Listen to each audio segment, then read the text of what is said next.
요즘 신문에 보면 부자들, 자녀들이 아버지의 재산을 가지고 서로 싸우고 다투고 분쟁을 일으키는 것을 보게 됩니다. 참 희한한 것은 예전에도 분명히 유산이 있었고 자녀들에게 나누어졌는데 분쟁이 별로 없었다는 것이죠. 또 더욱더 놀라운 사실은 예전에는 장남에게 부모님이 거의 재산의 반절을 나누어 주었습니다. 법이 그랬습니다. 법이 장남에게 반절, 그 다음에 아들들에게 반절, 그리고 딸들에게는 뭐 돈이 없죠. 그럼에도 불구하고 안 싸웠어요. 참 신기하죠? 놀부와 흥부의 이야기를 보면서 이 흥부가 제소를 하지 않았을까? 아버지의 재산을 다 가지고 갔는데 그렇게 가만히 있었을까? 참 바보스럽기도 하고 왜 그랬을까라는 생각을 지금 시대에 와서 해보면 해보게 됩니다. 우리 인생 가운데 모두 다 똑같이 받지 않았다라는 것이죠. 오늘 성경에도 주인이 5달란트, 2달란트, 1달란트 이렇게 각자 나누어서 주는 그런 모습들이 있다는 것입니다. 우리는 세상이 공평해야 옳다라고 생각합니다. 모든 사람들이 똑같이 받아야 된다. 그것이 살기 좋은 세상이다 라고 이야기한다는 것이죠. 그러면 얼마나 좋겠습니까? 그러면 뭐 문제가 없을 것 같습니까? 아니요. 똑같이 받아도 문제가 있어요. 요즘 법에서 똑같이 나누어 준다고 그래도 서로 분쟁이 일어납니다. 오늘 하나님께서 이 흔한 비유, 달란트 비유, 아마 여러분들 한 30년 교회 다니시는 분들은 30번 들었을 것이고 5년 교회 다니시는 분들은 한 5번 정도 들었을 텐데 이 이야기를 통하여 무엇이 잘 되었고 또 무엇이 잘못되었는지 우리가 배울 수 있는 교훈이 무엇인지 살펴보는 시간이 되기를 주님의 이름으로 축복합니다. 첫째는 5달란트 받은 사람의 이야기를 한번 해보려고 합니다. 5달란트를 받았습니다. 많이 받았죠. 다른 사람보다 그 능력을 인정해 준 것이지요. 그런데 5달란트 받은 사람은 우쭐하지 않았습니다. 내가 더 많이 받았다고 자랑하지 않았습니다. 본문 16절에 보니까 5달란트 받은 자는 바로 가서 그곳으로 장사하여 또 5달란트를 합니다. 머물지 않았습니다. 지체하지 않았습니다. 바로 가서 하나님의 일들을 했다라고 하는 것입니다. 참 이렇게 아름다운 일들이 있고 나니까 그 뒤에 어떤 일이 벌어졌냐면 17절에 2달란트 받은 자도 그와 같이 하여 그와 같이 누구와 같이 했습니까? 5달란트 받은 자와 같이 했다라는 것입니다. 즉 5달란트 받은 사람은 2달란트 받은 사람의 본이 되었다라고 하는 것입니다. 교회에서 먼저 믿은 자들의 어떤 본을 보이느냐 참 중요합니다. 어떻게 예배드리느냐에 따라서 전도 받은 사람도 똑같이 예배드립니다.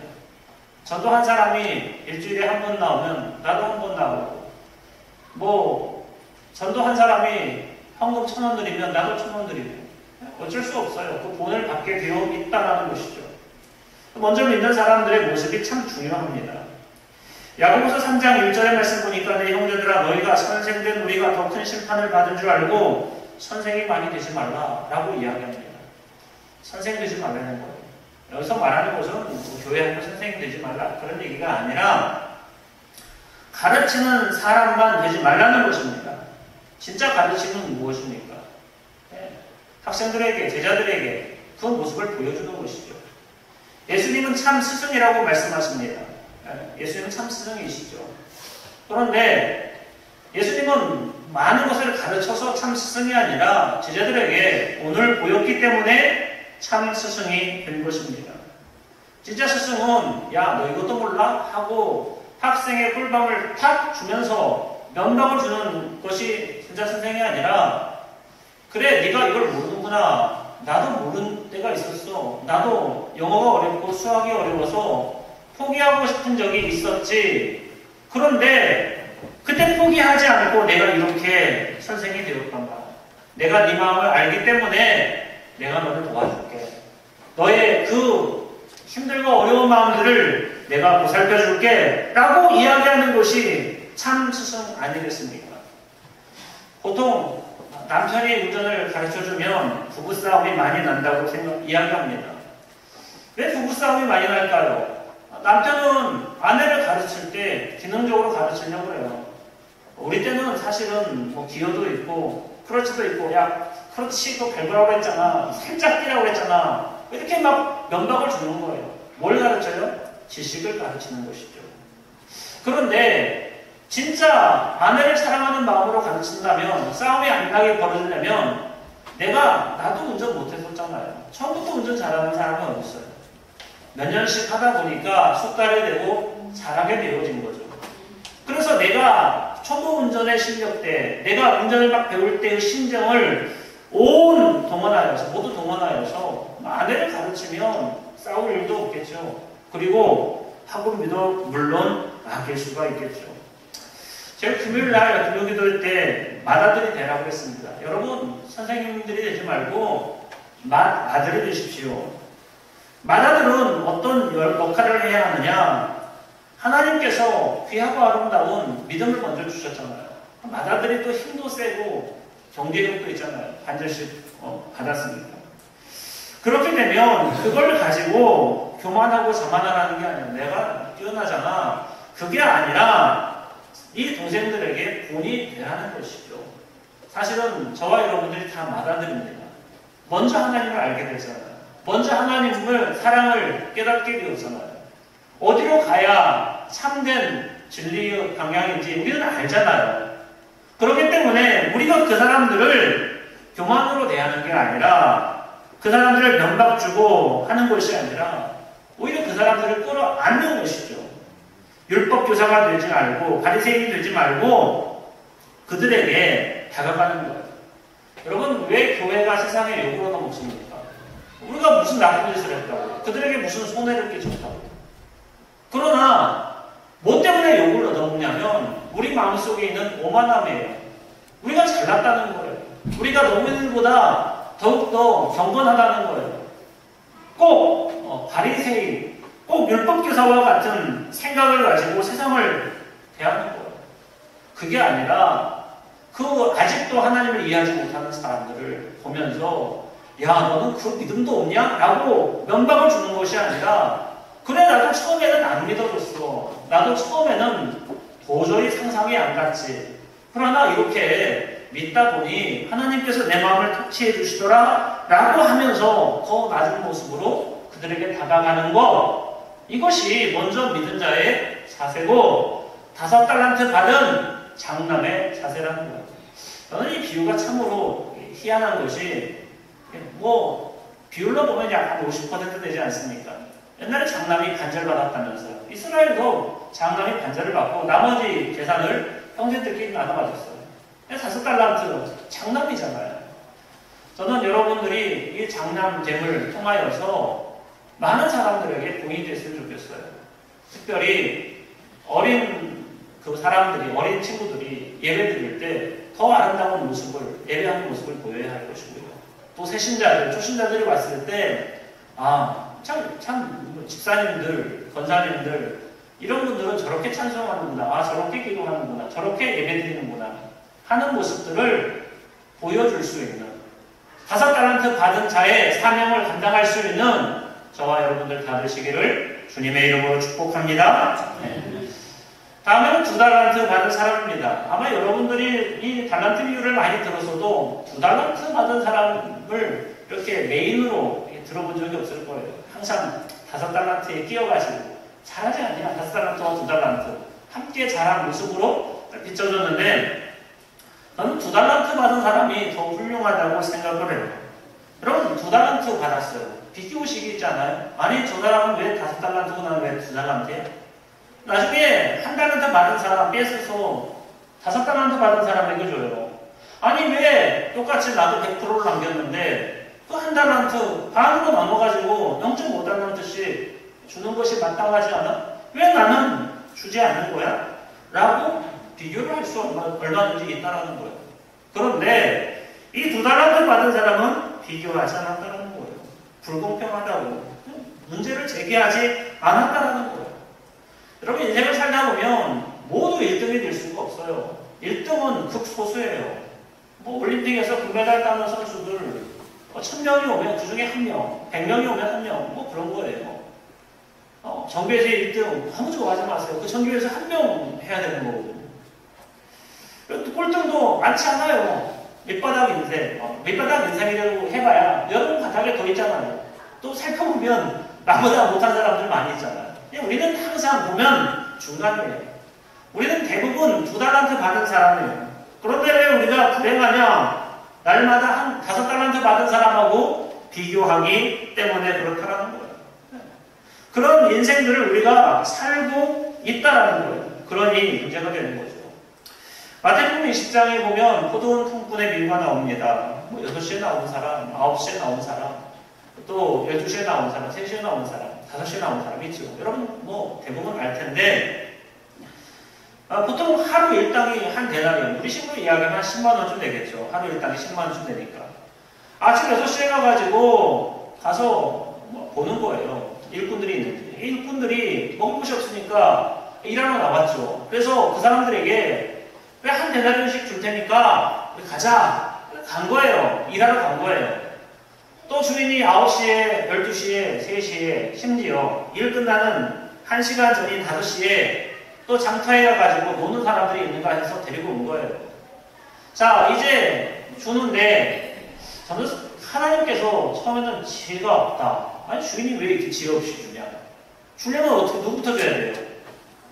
6시에 온 사람부터 줘야 되잖아요. 6시에 온 사람들 몇 데나리온 주기로 했지? 한 데나리온. 그래 여기 10만 원. 가요. 그러면은 이 사람은 행복할 거 아니에요. 야 오늘 저녁은 먹을 수 있겠다. 오늘 가족들과 함께 굶지 않겠다 하고 휘파람을 불며 돌아갈 거예요. 그리고 그 다음에 9시에 온 사람 한 달란트 줄게. 아이고 감사합니다. 나까지 한 달란트를 챙겨주시니 너무너무 감사하네요. 해가지고 쭉쭉쭉 5시에 온 사람까지 그렇게 주면 이 주인은 정말 찬양받기에 합당할 그런 주인이 있는 거죠. 그러나 주님께서는 주인은 의도적으로 예수님께서 지어낸 얘기거든요. 비유로 하신 말씀이거든요. 근데 하필이면 모든 사람들을 다 세워놓고 5시에 온 사람부터 임금을 주기 시작합니다. 주는데 깜짝 놀라요. 이게 한 데나리온 10만 원을 다 주는 거예요. 여기도 건축업에 종사하시는 분이 계시고 또 그런 일들을 해보셨겠지만 이런 일은 있을 수가 없는 거죠. 5만 원만 줘도 할렐루야고 너무 감사한 일이죠. 그런데 이 사람에게 한 데나리온 10만 원을 줬다는 거예요.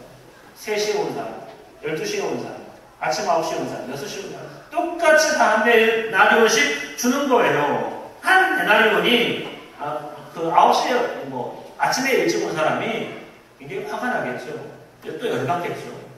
왜 나에게 한 데나리온을 주느냐? 그랬을 때 아니 아침에 너가 한 데나리온 주기로 약속하지 않았느냐? 라고 이야기를 한 거죠.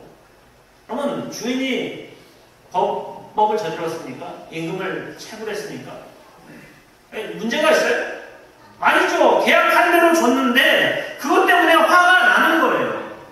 여러분 우리 인생들이 이래요. 하나님께서 우리에게 주신 게 얼마나 귀합니까? 얼마나 아름답습니까? 날마다 비교하다 보니 이 문제가 벌어지고 어려움들이 생기게 되어진다는 거예요. 어떤 목사님이 설교를 하잖아요. 설교를 하면 잘 듣고 고개도 끄덕거리고 때로는 아멘도 하고 이런 분도 계시지만 또 졸고 또 핸드폰 쳐다보고 이런 분도 계시잖아요. 근데 목사님이 이렇게 설교를 하다가 보니까 보는 분도 계시고 밑에 핸드폰 쳐다보는지 보는 분도 계시고 신경이 쓰이더라는 거예요. 가끔씩 이렇게 레이저도 쏘고 이게 또 치고 그러는데도 사실은 또 한번 그 몸이 무너지면 사실 이렇게 밸런스를 잡기가 어렵거든요. 그러니까 설교가 망하고 설교가 꼬이고 스텝이 막 꼬이는 거죠. 아까 어디까지 얘기했더라? 이렇게 이야기를 하고 그러니까 도저히 자기도 은혜가 안 되고 성도들도 은혜가 안 되고 그래서 아예 그런 분들은 쳐다보지도 않기로 작정을 했대요. 잘 듣는 사람, 고개를 끄덕이는 사람, 눈을 맞추고 호응하는 사람 그 사람을 통해서 설교를 하기 시작했다는 거예요. 그 다음부터 설교가 막 은혜가 깊어지고 또 많은 사람들이 다시 목사님을 쳐다보게 되고 뭐 보는 사람들 책임의 90%는 사실 목사님 책임이에요. 저는 그 인정해요. 여러분들이 뭐 잠을 못 자서 그런 부분도 있지만 얼마나 설교를 재미없게 하면 그게 좋을까 생각이 들기도 해요. 그럼 나중에는 이 보는 사람도 없고 딴짓하는 사람도 없고 목사님 말씀을 쳐다보더래요. 그럼 잘하는 사람을 쳐다보니까 쟤 되는구나. 이게 젖은 장작하고 마른 장작하고 태우는 거하고 똑같아요. 여러분 어렸을 때 불을 떼보셨는지 모르겠지만 저는 어렸을 때 시골에 살아서 불을 떼봤거든요. 불을 붙일 때 마른 장작을 갖다 넣어야 돼요. 그리고 마른 장작이 불이 붙으면요 나중에 그 위에 젖은 장작 붙여놔도 잘 타요. 처음부터 젖은 장작 태우려고 이게 불을 붙이려고 하면 불이 안 붙죠. 생나무라고 해요. 생나무라고 그러거든요. 막 해가지고 나무. 이거 불을 잘 안 붙어요. 근데 이 불이 활활 붙어 있는 데다가 생나무 넣어도 물론 좀 냄새는 나지만 잘 타요. 마찬가지입니다. 우리가 안 좋은 것 바라보고 연약한 것 바라보고 부족한 것 바라보면 인생이 잘 될 리가 없죠. 한 달란트 받은 사람이나 뭐가 달라요. 그러나 나에게 이 2달란트 주신 것도 어디냐. 나는 부족한 사람인데 나를 하나님께서 집사로 세워주시고 교사로 세워주시고 이게 웬 떡이냐 하면서 감사하고 또 기뻐하고 그러고 하나님 앞에 나아가면 하나님께서 더 큰 축복 주신다니까요. 맡겨주신다. 더 크게 맡겨주신다니까요. 여러분 2달란트 받으시는 여러분 하나님 앞에 주어진 대로 감사하고 순종하고 따라가실 수 있는 믿음의 성도님들 다 되시기를 주님의 이름으로 축복합니다. 마지막은 1달란트 받은 사람입니다. 24절 25절 부문을 한번 읽어봅시다. 1달란트 받았던 자는 와서 이르되 주인이요 당신은 굳은 사람이라 심지 않은 데서 거두고 해치지 않은 데서 모으는 줄을 내가 알았으므로 두려워하여 내가 당신의 달란트를 땅에 감추어 두었었나이다. 보소서 당신의 것을 가지셨나이다. 라고 이야기를 하고 있습니다. 1달란트 받았을 때 고마웠을 거예요. 1달란트가 우리가 생각하는 그런 금액이 아닙니다. 6억입니다. 6억. 그러니까 5달란트 받은 사람은 30억, 2달란트 받은 사람은 12억, 그리고 자기는 6억. 6억을 받았을 때 나 같은 사람에게 이렇게 귀한 돈을 주셨을까? 믿으니까 주는 거죠. 신뢰하니까 주죠. 여러분 혹시 아무리 돈이 많아도 정말 처음 보는 사람에게 믿음이 안 가는 사람에게 자 이거 가져 맡길게 이렇게 할 수 있어요? 아니죠. 증서를 쓰고 해도 못 맡기는 게 6억이에요. 그런데 맡겼다라는 거예요. 그럼 감사하게 생각을 해야 되는데 비교하다 보니까 어떻게 돼요? 열받는 거죠. 아니 쟤는 왜 5달란트야? 쟤는 2달란트야? 나랑 똑같이 생겼는데. 그러다 보니까 주인을 평가하기 시작합니다. 사실 평가는요 선생님들이 학생을 평가하는 거예요.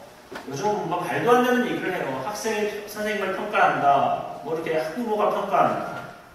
그 말이 되겠어요? 물론 뭐 선생님들의 자질도 우리가 점검을 해봐야 되겠지만 기본적으로 선생님이 학생을 평가해서 학생의 실력을 향상시키는 거 그게 목적이 맞죠. 그런데 만약에 학생이 선생님을 평가한다면 선생님이 어떻게 됐어요? 학생 눈치 봐야 되고 학생이 하자는 대로 해야 되고 끌려갈 거 아니에요. 교육이 제대로 될 수 있겠어요? 아니죠. 근데 오늘 보니까 주인이 종을 평가해야 되는데 종이 지금 주인을 평가하고 있어요. 굳은 사람이래요. 딱딱한 사람이래요. 바늘로 찔러도 피 한 방울 안 나올 사람이래요. 당신이 인간이냐? 이런 거죠. 심지 않은 데서 거두려고 하는 사람이다. 당신 불안락 같은 사람이다. 그렇게 이야기를 하는 거죠. 자, 이렇게 평가를 하는데 이 평가가 어떤 평가냐면 이 자기의 평가가 아니라 다른 사람들의 평가를 가지고 나오는 거예요. 그러니까 이게 나쁜 게 뭐냐면 사실은 내가 당신을 그렇게 본다라고 봐야 되는데 사람들이 그러더라고요 라고 그렇게 이야기하는 거예요. 그러니까 서로 친구들끼리 같이 즐거웠다가 싸울 수 있죠, 다툴 수 있죠. 그럼 싸우면서 뭐라고 얘기하냐면 야, 너 손버릇이 나쁘다며. 친구들이 그러더라. 야, 너 옛날에 그 못된 짓을 하다가 걸렸다며. 다른 사람들이 그러더라. 너 형팔이 별로 안 좋아. 내가 너 같은 애하고 친구 해준 것이 아깝다 아까워. 퇴. 이렇게 얘기를 했다고 한번 해봅시다. 사실은 그 사람과의 관계 속에서 이야기를 해야 되는데 뭘 다른 사람들의 평판과 소문들을 가지고 오는 거예요. 사실은 그 평판과 소문은 누가 하고 싶은 말이에요? 내가 하고 싶은 말이잖아요. 그런데 그걸 가지고 나온다는 거예요. 다른 사람의 문제를 가지고, 다른 사람들의 평판을 가지고 나오는 거예요. 저는 이 이야기를 하면 여자들한테 얻어맞을지 모르겠는데, 그래도 뭐 죽을 각오하고 얘기해 보겠습니다. 여자들이 가장 많이 비교하는 게 뭐냐면, TV에 나오는 연예인들을 남편은 비교를 해요. 남편을 누구하고 비교하냐면, TV에 나온 어떤 연예인의 남편 혹은 연예인의 이야기를 가지고 얘기를 해요.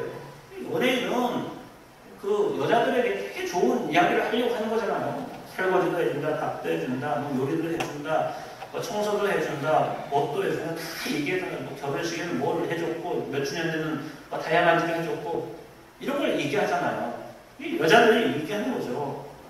아니, 당신, TV 보니까 어떤 그 아주 잘생긴 애들이 그걸 잘해요. 그 친구들이. 그 친구들이 그게 해줬다더라 라고 이야기를 하는 거예요. 아니, 그 사람하고 우리하고 상황이 같아요? 평판이 같냐고요. 그러니까 그것은 굉장히 정제되고, 거기서 나와서 뭐, 남편이 때렸어요, 맞았어요, 저 항상 이러고 살아요, 좀 불쌍하죠, 눈물 짓고, 그렇게 TV 나와서 그래? 안 그래요. 조금 이야기 막 고르고 골라가지고, 엄선해가지고, 그렇게 얘기를 하는 거예요. 그러니, 이걸 비교하면 싸우자는 얘기밖에 안 되죠. 그렇다고 해서 남자들이 잘했다는 얘기는 아니고, 우리가 뭔가를 비교할 때 다른 것 가지고 비교하지 말자는 거예요. 어린 애들이 제일 싫어하는 게 뭐예요? 부모들한테. 옆집에 있는 애하고 비교하는 거예요.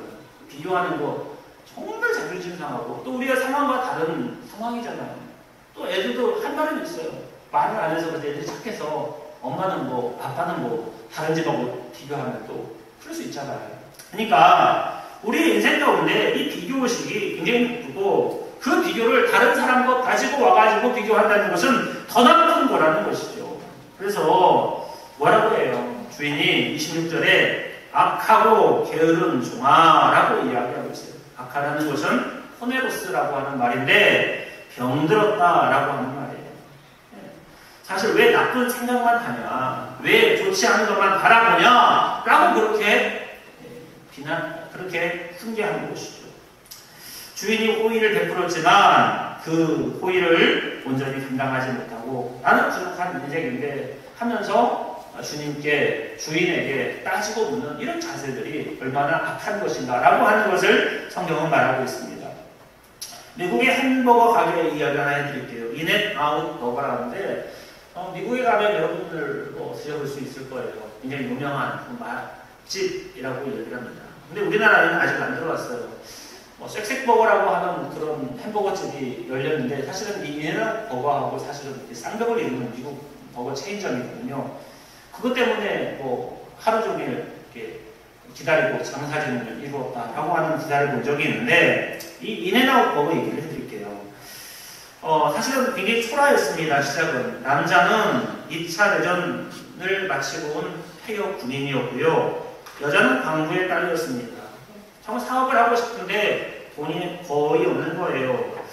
그래서 할 수 있는 것이 뭐냐면 햄버거를 파는 것이었어요. 근데 햄버거를 팔려면 매장이 있어야 되는데 매장을 이렇게 크게 얻을 만한 돈이 없는 거죠. 그래서 길가에서 팔았어요. 그래서 요즘 드라이빙 인 햄버거 가게 그런 거 있는데, 시초가 이 사람들이에요. 그냥 사람들이 차 타고 가다가 주문해서 먹을 수 있는 그러한 햄버거집이죠.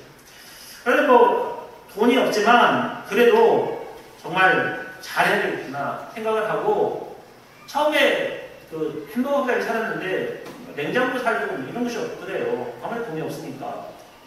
그러니까 냉장고를 사지 말고 우리가 신선한 재료들을 그때그때 구해다가 팔자. 그래도 지금도 인앤아웃 버거에는 식당에 냉장고가 없어요. 신선한 재료만을 갖다가 거기서 바로 깎아주는 거예요. 그러니까 햄버거를 딱 시키면 우리식으로 3분, 4분 만에 햄버거가 나오는 것이 아니라, 햄버거 주문을 하면 거기서 양배추 막 깎아요. 거기서 막 감자 깎아요. 감자튀김 시키는 거. 시간이 걸려요. 근데 신선하고 맛있겠죠. 풍성하고. 그래가지고 굉장히 성공을 한 것이죠. 사실 인앤아웃 버거라고 하는 이 이름이 어디서 나왔냐면 요한복음 10장 9절에서 나왔어요. 나는 문이니 누구든지 나로 말미암아 들어가면 구원을 받고 또 들어가며 나오며 꿀을 얻으리라. 들어가면서 구원을 받고 인앤아웃 버거에 들어가면서 구원을 받고 나오면서 꿀, 햄버거를 들고 나올 것이다. 이런 얘기로 인앤아웃 버거를 만든 것이죠. 또 모든 그 햄버거에다가 또 감자튀김에다가 성경 말씀을 다 써놔요. 그래서 복음을 전도하고 서로 체인점을 하려고 그러는데 체인점을 잘 안 열어줘요. 성경 말씀대로 할 수 있는 사람, 냉장고 없이 할 수 있는 사람, 뭐 이런 특별한 조건을 알아가지고 하다 보니까 체인점이 늘지가 않아요. 그러나 분명한 것은 이 정말 작은 광부의 딸, 또 아무것도 없이 퇴역한 군인이 이렇게 부부가 하나님의 받은 달란트를 가지고 결국은 사업을 했더니 흥하더라라고 하는 이야기입니다. 저는 자주 보지는 않지만 우리 아이들이 자주 보는 프로그램이 냉장고를 부탁해라고 하는 프로그램. 냉장고를 부탁해라고 하는 프로그램은 스타들의 냉장고를 가지고 와가지고 거기에 있는 재료를 가지고 최고의 셰프들이 요리사들이 요리를 해내는 거죠. 거기에서 뭐 필요한 향신료가 없으면 다른 향신료를 대체해가지고 요리하기도 하고 그래서 맛있는 그 음식을 만들어내는 것이죠. 그러니까 거기에 있는 재료에 한정해서 그 사람들이 요구하는 음식을 만들어내는 것이 그 냉장고를 부탁해라고 하는 프로그램의 포맷이에요. 저는 우리의 인생도 비슷하다고 생각해요. 여러분들에게 주어진 삶의 그런 달란트가 있겠죠. 여러분의 가정에 있는 냉장고에 음식들이 있겠죠. 그걸 가지고 가장 자기의 최고의 기술을 가지고 음식을 만들어내는 거예요. 그럴 때 보람이 있잖아요, 엄마로서. 마찬가지입니다. 하나님께서 우리에게 주신 달란트가 각자 달라요. 그리고 또 어떤 사람들은 부족한 것들도 분명히 있을 거고. 그러나 그 부족함을 한탄하고 원망하고 나는 왜 이래? 라고 생각하지 않고 그것 가지고 아주 최선을 다할 때 하나님께서 어떻게 하세요? 재료를 더해 주시죠. 또 달란트를 더해 주시고 재능을 더해 주시고 그래서 여러분들이 복받는 인생이 되게 만든다는 것이죠. 여러분들 5달란트를 받았는지 2달란트를 받았는지 1달란트밖에 못 받았는지는 모르겠으나 분명한 것은 다 받았다는 거예요. 그 받은 것 가지고 하나님께 큰 영광을 돌릴 수 있는 믿음의 성도님들 다 되시기를 주님의 이름으로 축복합니다.